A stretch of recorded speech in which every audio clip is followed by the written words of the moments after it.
Welcome back to this module on cosmetic.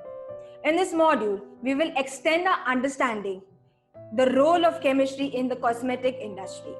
Cosmetics and styling are often involve a large amount of science, whether it be producing a safe makeup. In this module, we shall discuss some cosmetics that we use regularly and also talk about their constituents and the chemicals of concern. One of the most commonly used cosmetics by everyone, young and old alike, is a moisturizer. Moisturizers are generally used to treat dry and scaly skin. The skin becomes dry when water is lost from the top layer of the dead skin, faster than the moisture can enter it from the living layers of skin below it. Moisturizer corrects this problem in two ways. First, by preventing further moisture loss, which is called occlusion, and by adding substances that increase the water holding capacity of the skin, the humectants. Occlusive moisturizers fill the cracks in the dry skin and make a film which prevents further water loss. The pectrolactam, which is an example of occlusive, helps to block the evaporation of water. Cetyl alcohol, mineral oils, paraffin, and stearic acid, they are the examples of occlusive. Silicones such as dimetacone and cyclometacone also functions as occlusive, especially in oil-free moisturizers. Emollient moisturizers are made from fatty acids or oil, and they help to soften the skin, but however, they do not affect the water content. The oil form a waterproof layer on the skin, which reduces evaporation and allows the body's natural process of rehydration, which helps the skin to return to its normal water content. Humectants pull water to the outermost layer of the skin, both from the air and from deeper layers of the skin. However, the humidity is low, only the water from within the skin comes out. Some of the most commonly used humectants include honey, urea, and so on. By pulling water out from the skin, humectant can make skin more dry. So they are almost always used with occlusive ingredient so that the moisture can be trapped on the surface. Hence, moisturizers, they are a combination of all the three ingredients.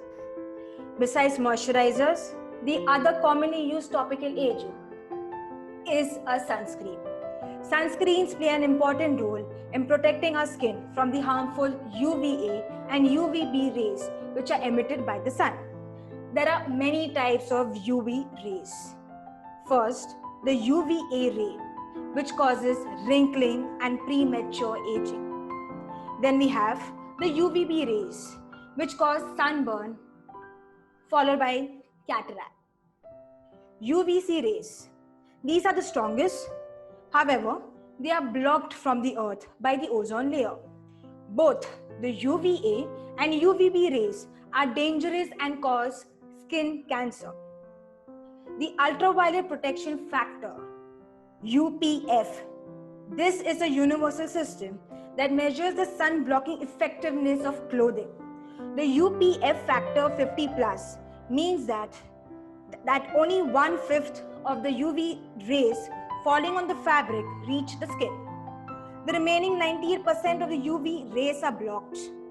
SPF, or the sun protection factor. This is used to categorize sunscreens and the sun blocking lotions. And this is a measure of how well sunscreen protects against UVB rays. UVA protection is not rated. SPF calculation is based on how long it takes to treat a sunburned skin with the sunscreen as compared to skin with no sunscreen. A person using a sunscreen with a SPF factor 20 means that that person will be able to stay in the sun 20 times longer than if unprotected. Even though the words sunscreen and sunblock are used interchangeably, There are different forms of sun protection. Sunscreen is a chemical defense system. It penetrates the skin and absorbs the UV rays before they can reach and damage the dermal layers. Sunblock, this is a physical process, which is a defense mechanism against the harmful UV rays. It forms a layer on the skin and acts as a barrier. Sunblocks are often opaque and noticeable when applied to the skin. They are a better option for those with especially sensitive skin.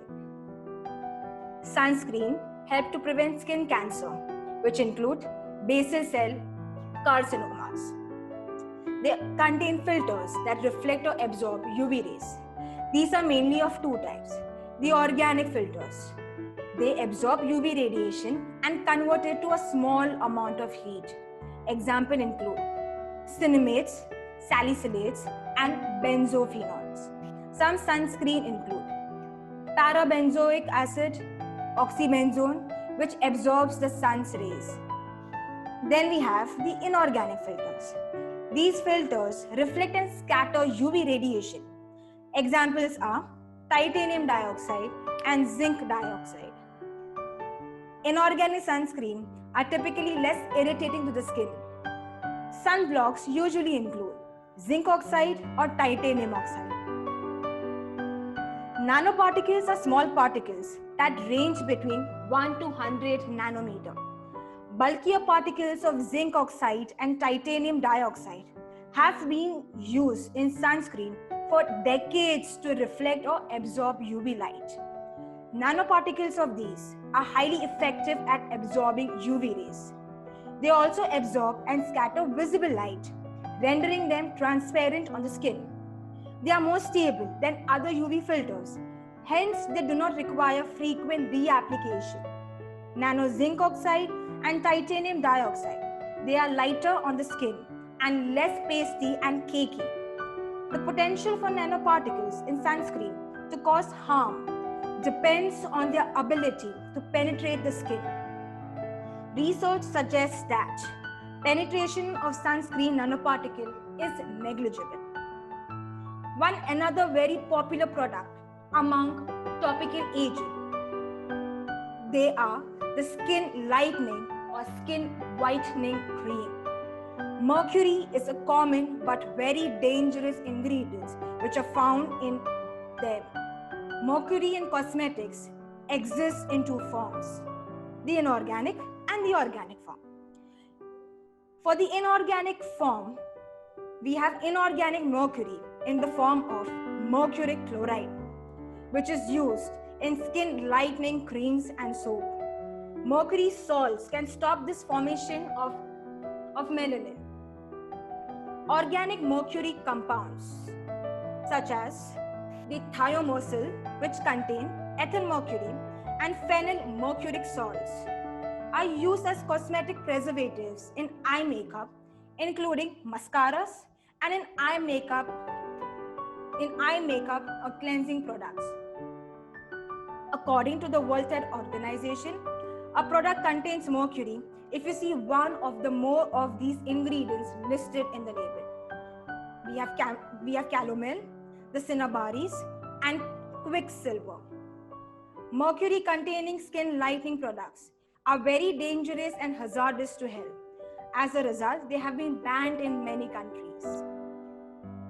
Nail polish consists of a polymer, usually nitrocellulose, dissolved in a solvent such as butyl acetate or ethyl acetate. On application, this solvent evaporates, leaving the polymer to form a film on the nail. Toluene is used as a solvent in some nail products and nail polishes due to its ability to dissolve other substances, such as resins and plasticizers. It is also used in the formulation of nail products to enable nail polishes to be applied smoothly. However, its use is being phased out. Formaldehyde is an ingredient in some nail hardeners and nail polishes. This is used to get hardened nails and is a part of toluene sulfonamide formaldehyde resin. It is used in some nail polishes to make the coating tough and resilient. It may be listed on the product label as formaldehyde or formalin and methylene glycol. Plasticizers remain when the solvents evaporate. They prevent the polish from easily chipping or cracking. They remain behind when the solvent evaporates or when the polish is cured with UV light. In fact, they are used in a wide range of plastics, not just polishes, and help to add flexibility. Dibutyl phthalate, DPB, is a widely used plasticizer, however, its use has been banned in EU since 2004 and phased out in the United States. Plasticizers that have been replaced dibutyl phthalate include camphor, triphenyl phosphate. However, TPHP is also a suspected endocrine disruptor. Pigments may be inorganic or organic. Inorganic pigments include chromium oxides for greens, iron oxides for red and oranges, and ferric or ferrocyanide for blues. Organic pigments are similar to those used in food colorings and come in a range of colors. Pole finish is achieved when finely ground titanium dioxide or mica along with glitter is used. Thiotropic agents are highly viscous when they are at rest, but they become more fluid when shaken. Gel polish, they are a kind of nail polish containing metacrylate compounds and photosensitizers or radical initiators such as benzoyl peroxide. They are not left to dry on their own, but cured under UV light to photopolymerize, or in other words, they absorb energy from UV light, which then undergoes cross-linking to become a solid. We also have thermochromic nail polishes, which means temperature sensitive, and photochromic nail polishes, which means light sensitive. Photochromic nail polishes use light sensitive compounds that undergo a change in their structure when exposed to light, causing its color to change. The hair on the body grows from a hair follicle, which is a tiny sac-like hole in the skin. At the bottom of each follicle, there is a cluster of special cells that reproduce to make new hair cells. The new cells that are produced, they are added on the root of the cell, causing the hair to grow longer. The living tissues that make your hair grow is hidden inside the hair follicle. The shaft, the part of the hair that we see, is made up of cells that aren't living longer. Each hair shaft is made up of 2 or 3 layers: the cuticle, the cortex, and sometimes the medulla. The medulla is present in coarser hair like gray hair, thick hair, and beard hair, and it is absent in fine hair of children. There is more medulla in hair of some races of humans than others. The cuticle is the outermost layer, which are made up of flattened cells. The cuticle protects the inside of the hair shaft from damage. Beneath the cuticle, we have the cortex, which is made up of long proteins called the keratin. The pigments that give color to hair, they lie among these protein strands and are protected by the cuticle cells. The gap between the cuticle cells are filled with a natural hair conditioner called the sebum, produced by glands adjacent to the hair follicle. The oil and grease do not stick to water. So washing your hair with water alone will not remove the oil and grease. Therefore, we have shampoos which are designed with cleansing agent, which are called as the surfactants. The surfactant molecule has a hydrophilic or the water-loving head and a long hydrophobic, water-hating tail. When we apply the shampoo and water to the hair, they generate lather. The hydrophilic head of the surfactant is drawn to the water, while the hydrophobic tail is drawn to the oil and grease on the hair and scalp. The more grease and oil is there on the hair, surfactant molecule will bind to it, and this will cause shampoo to form lather. That is why second shampooing always lather more richly. When we rinse away the shampoo, the water is pulled along by the hydrophilic head of the surfactant, which will be taken away from the head and scalp. The typical shampoo consists mainly of water. Then we have a primary surfactant, one or more co-surfactant, and a soluble salt. Sulfates such as sodium lauryl sulfate, sodium laureth sulfate, ammonium lauryl sulfate, and so on. These are the main cleansing ingredients in shampoo and create lather. Although very good in removing sebum and dirt, these surfactants are strong cleaners and may cause an increase in electrical negative charges on the hair surface and increase frizz and friction. The secondary surfactants are used to improve the mildness in shampoos. These are amphoteric. Coke amidopropyl betaine is the most commonly used secondary surfactant. Dimethicone is a silicone-based polymer that conditions the hair and makes it feel smoother. Fatty acids found on the shampoo and conditioner labels as cetyl alcohol, stearyl alcohol moisturize the hair. Glycol distearate is used to give shampoo a pearl-like look. Parabens are a group of chemicals that are used to prevent harmful bacteria from forming and preserve the shelf life of the shampoo. However, they are a controversial ingredient. Other ingredients in shampoo include coloring, perfume. Only listed as perfume on packaging, as the ingredients are not required to be listed fully. Salts such as sodium chloride or magnesium sulfates are used as thickeners.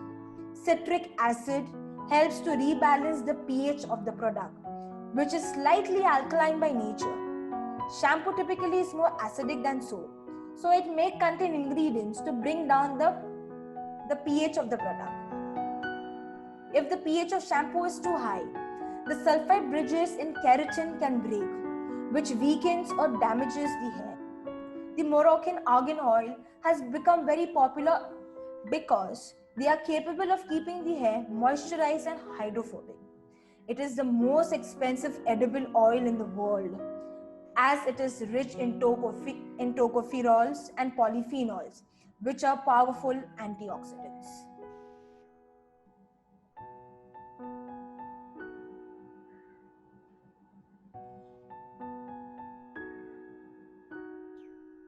The next commonly used hair cosmetics, they are the hair dyes.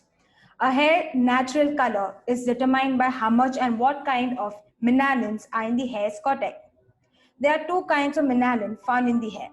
Eumenaline, the most common and responsible for hair shades from brown to black.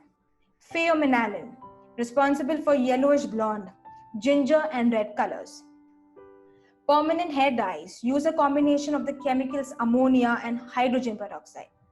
The ammonia breaks down the outer cuticle, which is around the hair shaft, then allows the hair color to penetrate the cortex of the hair, where the color development can take place. The hydrogen peroxide, which is often called the developer, bleaches out the natural color and releases oxygen, which allows chemical reactions to take place. The larger the volume of hydrogen peroxide, the greater the amount of sulfur is removed from the hair.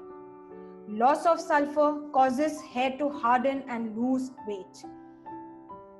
PPD, which is the paraphenylene diamine.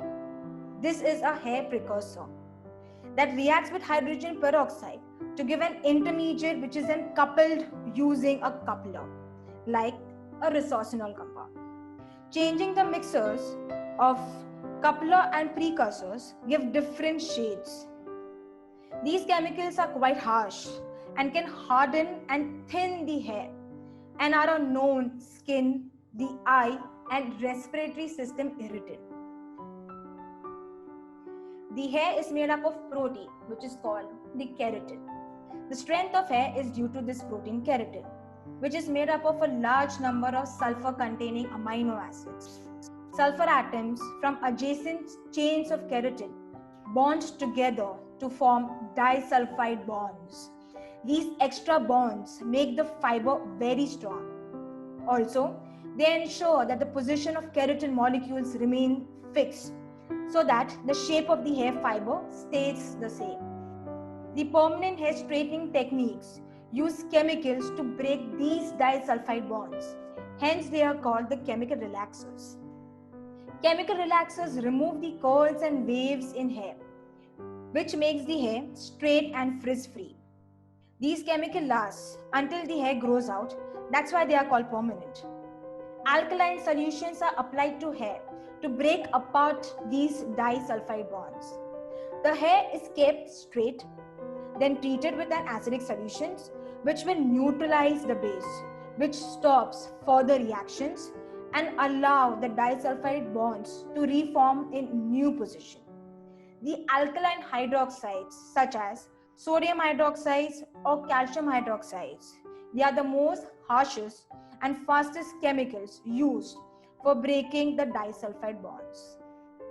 Since they are so harsh, these chemicals should not be left on the hair for more than 10 minutes because they can cause severe damage to the hair and scalp if they are not used properly. Hair needs to be treated with a cream to protect it from the effects of these chemicals. Hair straightening, commonly known as Japanese hair straightening or thermal reconditioning, is done using the thioglycolates. Thioglycolase is a chemical with a very unpleasant odor, but it is safer because it is less harsh than alkaline hydroxides. Thioglycolates contain a thiolate group, that's the sulfur hydrogen group, which provides a thiolate ion. These ions are reducing agents and help break the disulfide bonds. This method generally takes much longer than alkaline hydroxides. A strong oxidizing agent like hydrogen peroxide is applied after the thioglycolate treatment in order to stop the reaction and help the bonds to reform. Chemical straightening makes the hair more vulnerable to damage and breakage. A keratin treatment, also known as the Brazilian straightening, is a chemical process done on the hair to make frizzy hair soft and shiny. The effects of this treatment can last up to 6 months. Most keratin treatments, they involve the application of a cream on the hair that releases formaldehyde. The application of the cream is followed by hot iron treatment to smoothen the hair. Formaldehyde is a known cancer-causing compound. It can also cause many allergic reactions and respiratory problems. It is also therefore advisable to people undergoing such treatments to ensure proper ventilation in salons where the procedure is carried out. Several companies advertise these keratin products as formaldehyde free. But formaldehyde, being a gas, cannot really be used directly. So it is found in various forms in different compounds which eventually break down to form formaldehyde and release the chemical into the air when they are heated. Formaldehyde releasing compounds may be found listed on the products such as aldehyde, ponderaldehyde, and so on.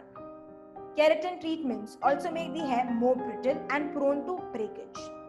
Repeated hair straightening treatments damage the hair, but regular use of flat iron and heat to straighten hair can be even more damaging to the hair. So now let us answer an important question in all our minds. Are these cosmetics dangerous? Recurring reports in the media and on the internet sites point to potentially toxic substances present in cosmetics like lead, mercury, then parabens, and the dangers they pose to the public. Should consumers be worried? The endocrine system is a collection of glands that produce hormones which regulate metabolism, growth and development, sexual functions, reproduction, moods, sleep, and so on. The endocrine disrupting chemicals are chemicals that interfere with the endocrine or hormonal system They are mostly man-made, found in various materials like pesticides, metals, contaminants in food, and personal care products. These have been suspected to be associated with altered reproductive function in male and in females, increase incidence of breast cancer, abnormal growth pattern, and neurodevelopmental delays in children, and also changes in immune function. These disruptions can cause cancerous tumors, birth defects, and many other developmental disorders. The health effects can be felt long when their exposure has been stopped.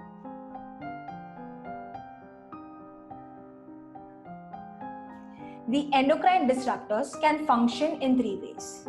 Firstly, they mimic or partly mimic naturally occurring hormones in the body like estrogen, the female sex hormones, or the androgen, the male sex hormone, and the thyroid hormones, potentially producing the overstimulation. Secondly, they can bind to a receptor within a cell and block the endogenous hormone from binding. The normal signal then fails to occur and the body fails to respond properly. Examples of chemicals that block or antagonize hormones are the anti-estrogen or anti-androgens. Thirdly, they interfere or block the way these natural hormones or their receptors are made or controlled.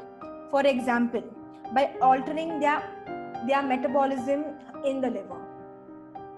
Parabens or para-hydroxybenzoates are a class of chemicals which are commonly used as preservatives in food, therapeutic, and cosmetic products.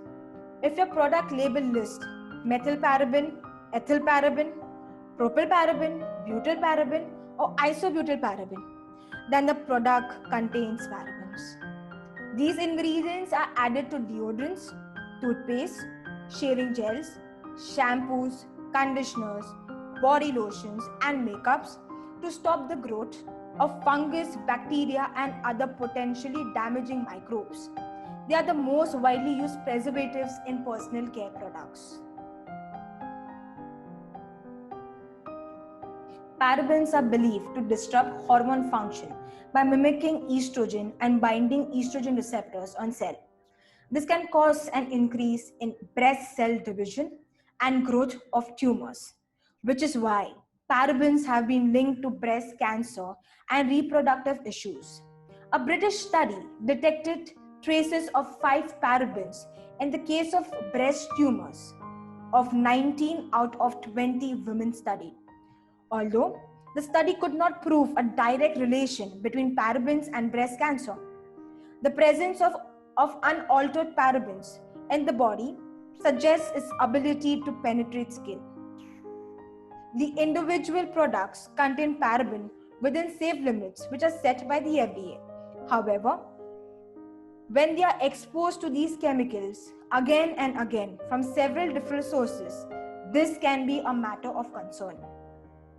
Many cosmetic manufacturers have now found alternatives to parabens to prevent microbial growth in personal care products. Some others have created preservative-free products that have shorter shelf life than conventional products.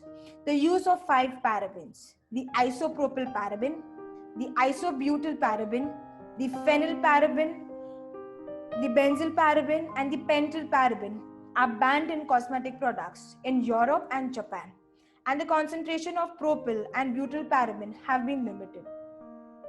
But concerned consumers should take matters into their own hands for now by reading product labels and avoiding products which are labeled with parabens. The phthalate is the name of a group of chemicals that have multiple uses. There are different types of phthalates that are used for different purposes. Products that include phthalate are increasingly becoming a concern to consumers. They are generally used to make plastic products soft and flexible. So they are used in products such as toys, wall coverings, lubricants, sealants, food packaging, fabrics and textiles, and so on. Also, they are also found in cosmetics like lotions, soap, shampoos, hairsprays, and perfumes. Historically, phthalates used in cosmetic products have been dibutyl phthalate, which is used as a plasticizer in products like nail polishes to reduce cracking by making them less brittle. Dimethyl phthalate, which is used in hairsprays to help avoid stiffness by allowing them to form a flexible film on the hair. And diethyl phthalate is used as a solvent to extend the aromatic strength in perfumes and make the scent linger. Fragrant recipes are trade secrets, so manufacturers are not required to disclose fragrant chemicals in the list of ingredients. To avoid phthalates in fragrances, one can opt for products that are fragrance-free. So under the health and environmental hazards, we see that dibutyl phthalate is absorbed through the skin. It can enhance the capacity of other chemicals to cause genetic mutation, although it has not been shown to be a mutagen itself. Studies have indicated that there may be a link between phthalates and type 2 diabetes. In laboratory experiments, it has been shown to cause developmental defects, changes in the testes and prostate, and reduce sperm counts. It has been found that at high recurring concentration of different phthalates, it can act as an endocrine disruptor. This means that they can upset the hormonal balance in the body and can lead to developmental problems, particularly in males. It has been classified as a suspected endocrine disruptor by the European Union itself, on the basis of evidence that it interferes with the hormone function. The evidence suggests that exposure to phthalates may cause health effects such as liver and kidney failure in young children when products containing phthalates are sucked or chewed for extended periods. The European Union classifies them as a very toxic to aquatic organism. The Convention for Protection of the Marine Environment of Northeast Atlantic has listed dibutyl phthalate as a chemical for priority action. Triclosan was originally developed as an antibacterial agent for use in hospitals. They are widespread use amongst many consumer and industrial products to stop the growth of fungus and bacteria, where it acts as a deodorizer and preservative, has seen an increase. It is used in a wide variety of household products, including soaps, toothpaste, cosmetics, deodorants, personal care products, household cleaning products, kitchenware, toys, etc. They may be found on ingredient labels by its alternative name, like Sturzac, Lizol 300, and so on. There is a common misconception that these chemicals are part of cosmetics which are used by women only. However, they not only are found in products used by women, but also in men's personal care products, especially those that are labeled as antibacterial. So why is triclosan harmful? Triclosan is a known endocrine disruptor and also a suspected carcinogen. It also alters hormonal regulation. The overuse of products containing triclosan has contributed to bacterial resistance. In the same way, we are cautioned against the use of antibiotics. It also has a persistent nature, which is connected to the use of triclosan being washed down our drains daily and affecting water life. Triclosan is also lipophilic, which means it can bioaccumulate in the fat for longer periods of time. And as reported by Scientific American, triclosan is now detected in human breast milk, blood, and urine samples. The environmental health perspectives found the chemical in 75% of urine samples tested for a study focused on it. Regarding the possible health impacts of triclosan, the FDA also acknowledged valid concerns about the effect of repetitive daily human exposure to these antiseptic ingredients. Because of its use in so many products, triclosan has been found in environment, in sewage, as well as fresh water bodies and in body fluids. Triclosan is banned in cosmetics and biocides in Europe and in liquid hand wash and hand sanitizers in the US, although it is allowed in other products. Consumer product companies in India are phasing out the controversial antibacterial triclosan from soap and tooth products. Aluminium is the third most abundant element on earth. Pure aluminium is not added to any skincare or makeup product. Compounds of aluminium, such as alumina, magnesium aluminium silicate, then aluminium chloride, contain only trace quantities of pure aluminium. Aluminium salts are the active ingredient in antiperspirants. They act by blocking sweat ducts and prevent sweat from escaping onto the skin surface. Aluminium is used as a stabilizer and can prevent bleeding in lipsticks. It is also used in eye and facial makeup to provide color. The aluminium used in various products is a known systemic toxicant at high doses. There have been reports of link between the use of antiperspirants containing aluminium and breast cancer. Reports also link the use of such products to the onset of Alzheimer's disease. So far, there has been no conclusive research on whether the constant application of antiperspirants containing aluminium is linked to an increase in breast cancer cells and the development of Alzheimer's. Although the Journal of Alzheimer's Disease has suggested that aluminium exposure may be the single most aggravating and avoidable factor of the disease. Therefore, the safety of its use in cosmetics, especially in antiperspirants, has been the subject of numerous controversies. Some studies also suggest that the use of antiperspirants prevent us from releasing toxins, causing them to build up within our lymph gland.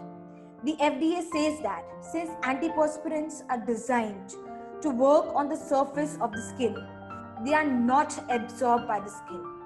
Despite these findings, some manufacturers have begun producing aluminium-free products for consumers who still hold concern.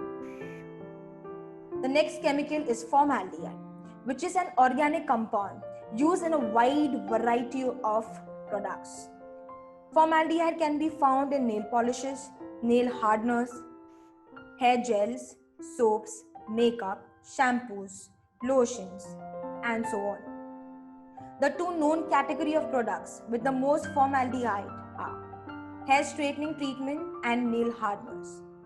Formaldehyde releasing compounds are used in cosmetics to keep them from spoiling and causing bacterial or fungal infection, and also to prolong their shelf life. Oral products such as toothpastes may contain up to 0.1% formaldehyde, while nail hardeners can have up to 5% of formaldehyde. The other cosmetic products can have up to 0.2%, which include shampoos and straightening solution. So at these low concentration, the use of formaldehyde is deemed to be safe by FDA. So in personal care products, formaldehyde can be added directly, or more often, it can be released from compounds such as DMD-hydantoin, polyoxymethylene urea, and so on. Formaldehyde is classified as a Group 1 carcinogen by the World Health Organization International Agent for Research on Cancer. Formaldehyde can also cause skin and sensory irritation and breathing difficulties in people when inhaled, ingested, or if it comes in contact with the skin. It is banned from use in cosmetics and in toiletries in Japan and Sweden, and also restricted in personal care products in the EU. Several metals like lead, arsenic, aluminium, chromium, and iron are found in a wide variety of personal care products, including lipsticks, eyeliner, and nail care. Some of these metals may be added intentionally, whereas others could be contaminants. Exposure to metals has been linked to health concerns, including reproductive, immune, and nervous system toxicity. Lead is not found listed on the label, but that does not imply that there is no lead in the product. It is not added on purpose, but trace amount of lead cannot be avoided, since lead compounds are present in minerals and ores that are used as a source for several chemicals which are found in cosmetics. The FDA does not consider lead in lipsticks to be a major concern, because lipstick is intended to use as a topical agent and has limited absorption level. Lead is a neurotoxin linked to learning and behavioral problems, reduced fertility and hormonal changes. These substances are not intentionally added to the product. They are present as impurities in other ingredients such as wax, oils, and also the minerals used in the formulation, and they invariably become part of the product. Because of the persistent nature of these substances and the fact they occur in the natural environment, including in water, it is almost impossible to remove all traces of them. Research into the metal content of cosmetic products is necessary, particularly with respect to chromium. Impurities in lipsticks are normal, but what's important? As with all chemicals, it is the level of impurity. The International Agency for Research on Cancer, an agency of the World Health Organization, studies compounds, reviews data, and classifies the chemicals into various groups on the basis of their carcinogenicity. So we have various groups. Group 1 include carcinogenic to humans. Group 2A include probably carcinogenic to humans. Group 2B include possibly carcinogenic to humans. Group 3 include not classifiable as they are carcinogenicity to humans. Group 4, probably not carcinogenic to humans. Formaldehyde, coal tar, benzene, chromium, cadmium and its compounds, arsenic and silica. They all are classified as group 1 carcinogens. Formaldehyde and cadmium compounds are prohibited in Japan. Coal tar, benzene, chromium and arsenic are prohibited in Europe.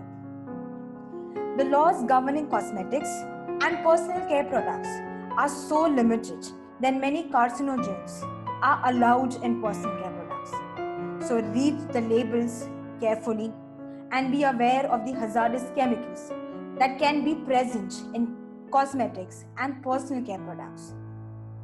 From understanding the history and their advancements in the cosmetic industry to understanding its chemical nature, we thank you for watching this module